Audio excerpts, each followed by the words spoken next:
સૂર્યનગરમાં કલાદેવ રાય નામનો રાજા રાજ કરતો હતો. તે ઘણો કુશળ, ન્યાયી અને કલાપારખો હતો. તે શાસનકાળમાં તેણે કલા અને સાહિત્યની ઉન્નતિ પર વિશેષ ધ્યાન આપ્યું હતું. તેણે અનેક વિદ્વાનો અને કલાકારોને પોતાના રાજ્યમાં આશ્રય આપ્યો હતો. તેને નવી નવી વસ્તુ સંગ્રહ કરવાનો ઘણો શોખ હતો. કલાદેવરાયના દરબારીઓ રાજાના આ શોખનો ઘણીવાર ગેરલાભ ઉઠાવતા.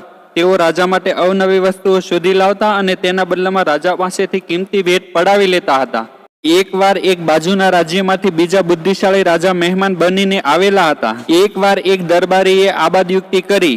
તેણે લાલ રંગનો મોર ચિતરાવ્યો અને રાજા પાસે લઈને આવ્યો. પછી તેમણે રાજાને તે ચિત્ર ભેટ આપતા કહ્યું, રાજાજી, મેં મધ્યપ્રદેશમાંથી ખાસ તમારા માટે આ ચિત્ર મંગાવ્યું છે. મધ્યપ્રદેશમાં આવા લાલ રંગના વિશિષ્ટ મોર જોવા મળે છે. એવું રાજા આગળ જૂઠું બોલ્યો. રાજાને લાલ રંગના મોરનું ચિત્ર જોઈને નવાઈ લાગી. રાજાના સંગ્રહાલયમાં અલગ અલગ મોરના ચિત્રો હતા, પરંતુ લાલ રંગનું ચિત્ર ન હોવાથી તે રાજાને ચિત્ર ખૂબ જ પસંદ પડી ગયું. આથી રાજાએ એ દરબારીને તેની કિંમત પૂછી. દરબારીએ કહ્યું, આ ચિત્ર મેળવવા માટે મેં 50,000 રૂપિયાનો ખર્ચો કર્યો છે. રાજાએ કહ્યું, કઈ વાંધો નહીં, તમને 50,000 રૂપિયા મળી જશે. રાજાએ સેનાપતિને હુકમ કર્યો અને દરબારીને 50,000 રૂપિયા ચૂકવી આપવા આદેશ કર્યો. સેનાપતિએ દરબારીને 50,000 રૂપિયા આપી દીધા. પછી દરબારી પૈસા લઈને નીકળી ગયું. પરંતુ બીજા દેશના રાજા તો ખૂબ બુદ્ધિશાળી હતા. તે પેલા દરબારીની તરકીબ સમજી ગયા, પણ એ વખતે શાંત બેઠા હતા. પરંતુ તે કપટી દરબારીને રાજા આગળ ઉઘાડો પાડવાનું નક્કી કર્યું અને વિદાય લીધી. પછી તો બીજા દેશના રાજાએ ખૂબ તપાસ કરીને લાલ રંગના મોરનું ચિત્ર દોરી આપનારા ચિત્રકારને શોધી કાઢ્યો. ચિત્રકારે રાજાને ખૂબ માન સન્માન આપીને બેસાડ્યા. પછી રાજાએ સર્વે હકીકત જણાવી. ચિત્રકાર સમજી ગયો કે રાજા સાથે આ રીતે કપટ કરવામાં આવે છે. પછી રાજાએ ચિત્રકારને તેવું જ લાલ રંગના મોરનું ચિત્ર બનાવીને તેના મિત્ર રાજા પાસે જવા માટે આદેશ કર્યો.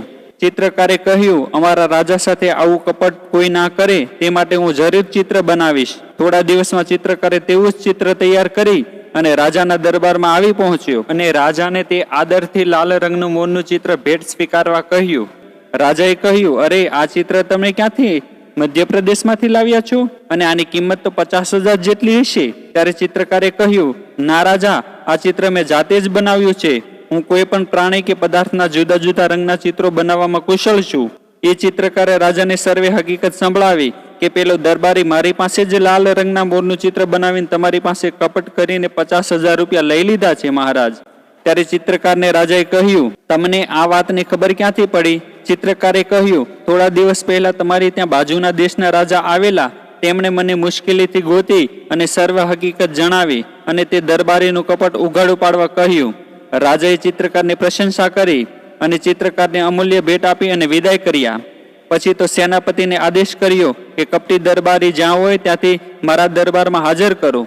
સૈનિક અને સેનાપતિએ કહ્યું, હુકમ છે, તમારો હમણાં જ તે કપટી જ્યાં હોય ત્યાંથી દરબારમાં હાજર કરીએ મહારાજ. સેનાપતિને ગામના ચોરા પાસેથી તે કપટી દરબારી મળી ગયા અને કહ્યું કે રાજાનો હુકમ છે, તમને દરબારમાં જલ્દીથી જલ્દી હાજર કરવાનો.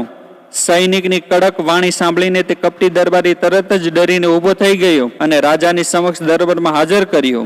અને રાજાએ લાલ રંગના મોરના ચિત્ર વિશે સાચી હકીકત બતાવવા કહ્યું. દરબારી ખૂબ જ ગભરાઈ ગયો. તેને તો તરત જ પોતાનો અપરાધ સ્વીકારી લીધો અને રાજા પાસે માફી માંગવા લાગ્યો. રાજાએ દરબારી પાસે 50,000 રૂપિયા પાછા લઈ લેવા હુકમ કર્યો અને પોતાની સાથે ઠગાઈ કરવા બદલ એને જેલની સજા કરી. પછી તો રાજાના આદેશ પ્રમાણે સૈનિકે કપટી દરબારીને જેલમાં પૂરી દીધો. તો મિત્રો, આ વાર્તા પરથી આપણને એ શીખવા મળે છે કે આપણે કોઈને પણ ક્યારેય મૂર્ખ ન બનાવવા જોઈએ. આપણે હંમેશા સાચું જ બોલવું જોઈએ અને સારા કર્મો જ કરવા જોઈએ.